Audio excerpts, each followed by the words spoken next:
yeah, guess where I'm at, you guys? I am with the master brewer, right? John himself, right here at Rolling Hills Casino. Yeah, right? well, we got five fabulous beers. We Five have a fabulous pale IPA, a golden, a wheat, and a brown. And we got more coming. But we also have vodka, white rum, dark rum. We will have a spiced rum in a couple weeks, and an apple pie shy. But the amazing thing is with our spirits, all of the wells, every single bar in here, the well is our spirit made right here in-house, fermented and distilled, and then served right in all of our outlets.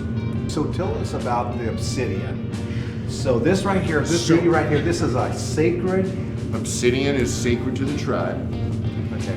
Every drop of spirit falls over this rock and blessed by the sacred obsidian. So there's only like, would you say the only one individual was able to really touch this rock, Yes, was the chairman of the tribe. The chairman of the tribe. I have actually never touched it. It came in a crate.